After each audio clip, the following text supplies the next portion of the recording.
This will be a cold start with no enricher, aka choke, on.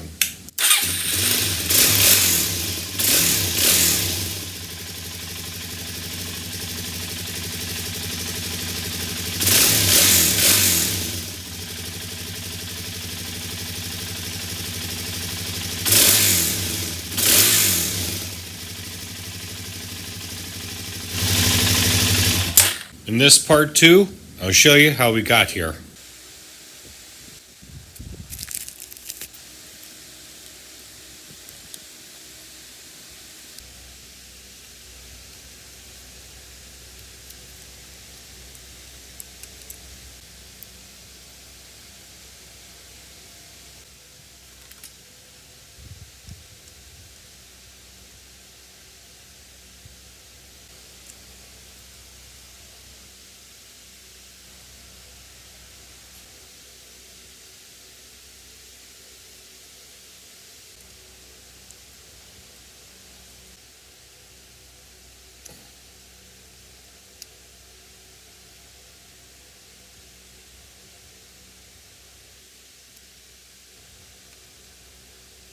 Hey guys, welcome back. It's a couple of days later. As you saw from these pre-clip clips I just put in, I shoved some new jets into the carb, and I'll tell you about that here in a second.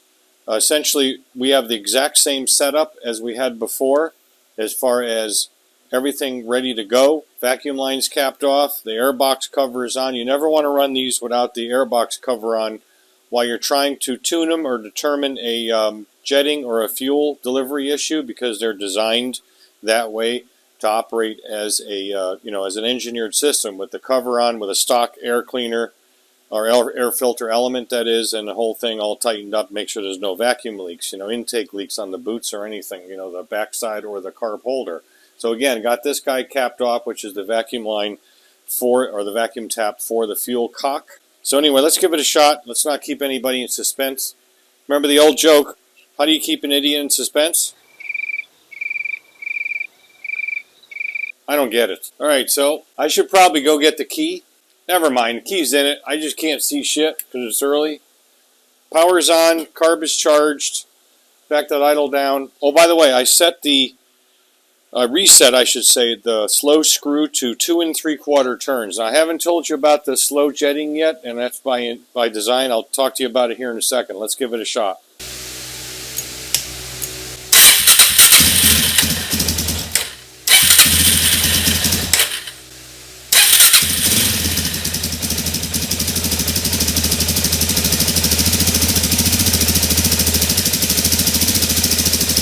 That's only partial choke. Put it on all the way, but I didn't think I needed it.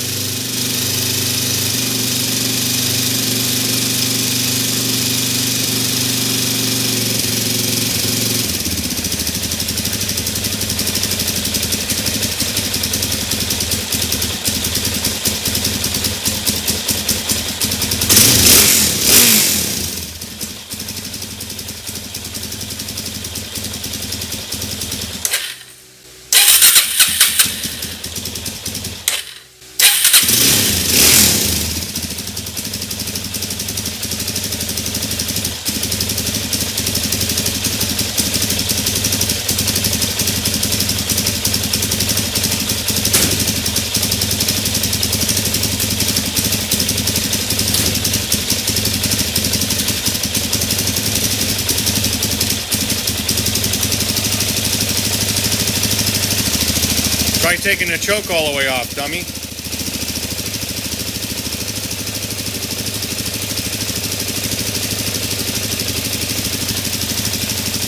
Yeah, there you go.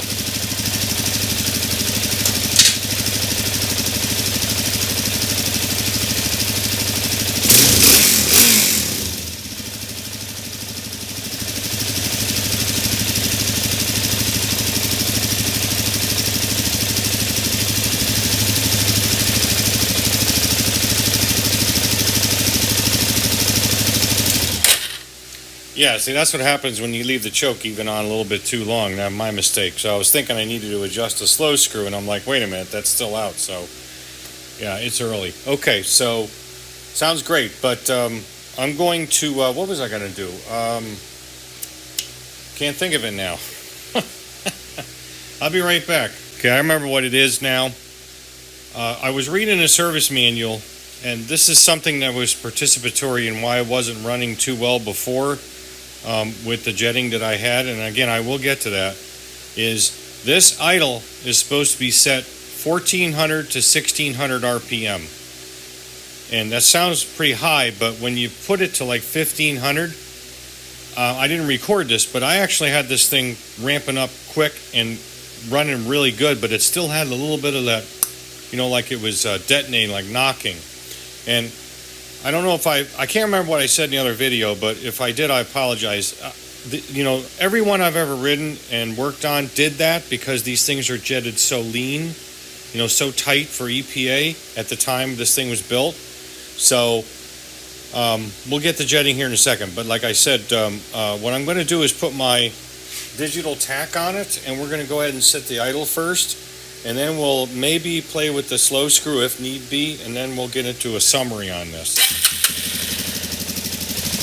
There it goes. It'll turn itself on when it gets a impulse. That's about right. 15-20 is where I had it before. All right, let's see how she does when we snap her.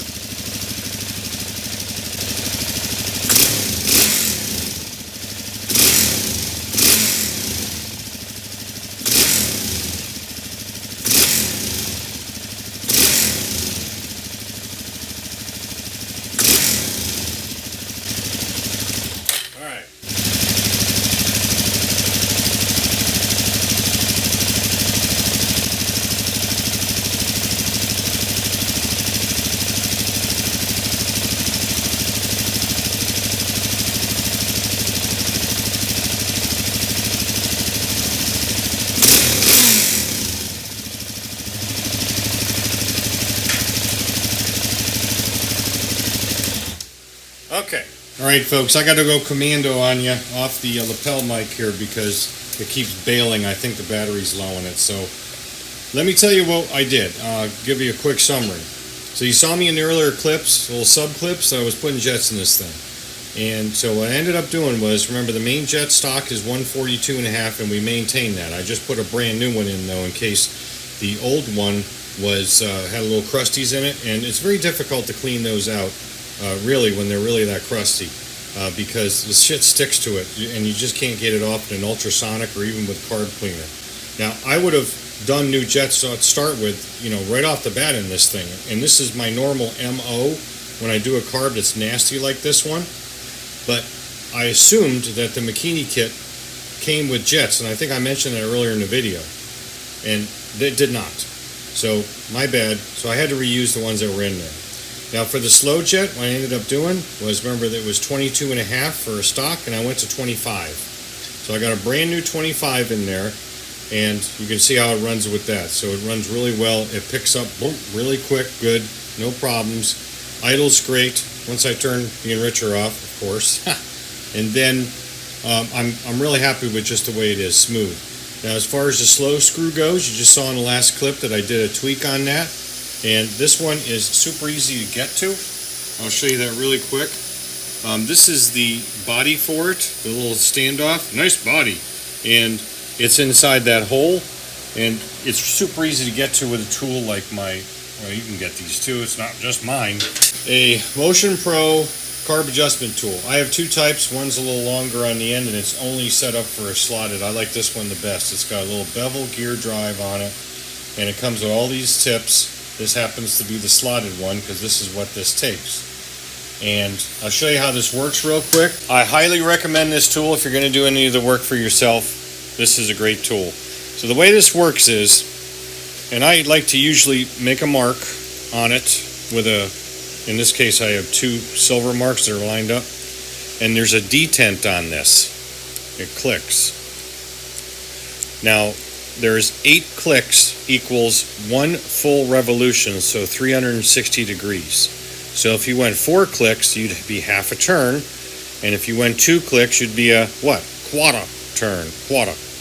And so that works really well to figure out what you're turning it while you're engaged. And how you engage this is the same you do it on any motorcycle that you're working on, that you can actually access it with something like this. And I think you can see this if I zoom up on it. It has to be perpendicular with the surface of the screw. You can get an idea of that because of the way the carb body is angled. And then what I do is I shove it up in here, and just give it a couple of rotations around to see if I've already dropped into that slot. What you're trying to do is feel the slot. And then I turn it a click and move it around, turn it a click and move it around, turn it a click, and there you go. You see it kind of dropped in? I try to zoom up on that in editing. Now I'm in. You can see I can't go side to side, but I can go back and forth because I'm in the slot. And now we can just turn it. And if it binds up a little bit, it means you're a little off camber. And so just adjust that. And so if I was going to go a quarter turn, I would just do 2 clicks, which is kind of what I did. Actually, I went 3, so it's a 3/8 of a turn, really. So right now it should be sitting at 3 1/8, and I kind of like that. 3.12 turns, or 3 1/8 of a turn. So that's what I got it set out now. I'm going to leave it. But this is a great tool for this. Highly recommended. If you're going to do any of your own work, I'd say get one of these because they're great. And I don't remember how much they are. They're not exactly cheap, but they pay for themselves. I use this constantly. Okay, so let's see. I guess that was it. Now, this is what we're going to do now. We're going to, off camera, we're going to get this thing set right back up to ride. I'm going to get all the body work back on it. I'm going to get the tank back on it. And then we'll hook the GoPro up, take it for a shake around the yard.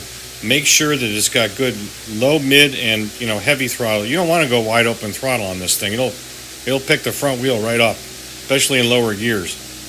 And she's a torquey son of a gun. So we'll verify our work essentially by actually real-time riding it and see how we did. So we'll get back to that here in just a second.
Alright guys, so where are we at in this? The job technically is done.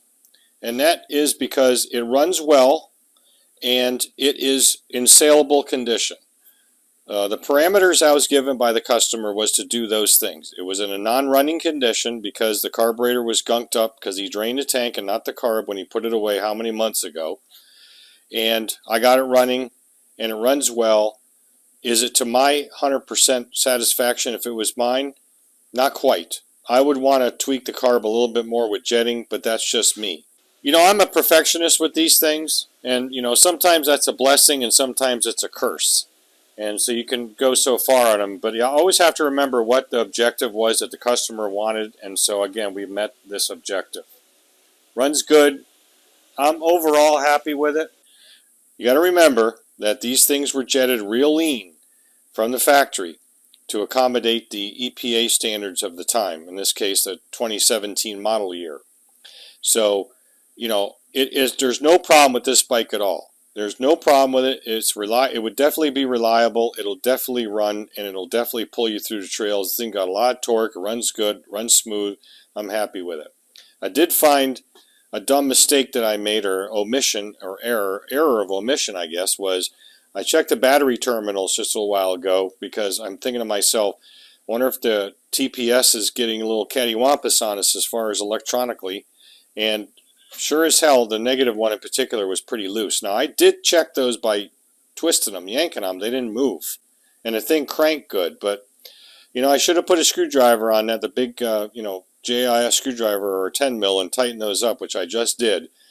And I think it's going to get even better. Started right up, boom, no problem. And it's definitely running really well right now. I just wanted to clarify and explain my position on this. My position is, if it was mine, I'd tweak it a little bit more. But again, I have to work within the parameters of what the customer wants. In this case, it's to bring it to saleable condition, you know, OEM specs essentially. And of course, we did a little bit better by increasing that slow jet, I believe. I think the jets are all too small, as I explained before. And so, no problem with this. So, if you're interested in buying this thing, please reach out to me. I'll put my email at the end of the video. I will not negotiate anything for you, but I will put you in contact with the customer.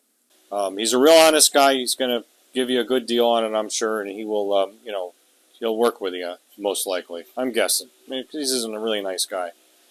All right, so speaking of nice guys, I need to go be a nice guy to this guy, and he needs his nails cut. See? He knows that. He knows those words. And he doesn't like it either. So I need to take him over and get that done. So I guess that's it. If you like what you saw, then let me know. Like the video. Please subscribe to the channel if you want to see more of this stuff, and also ring the bell of the channel, and it'll notify you when I do put more material up like this.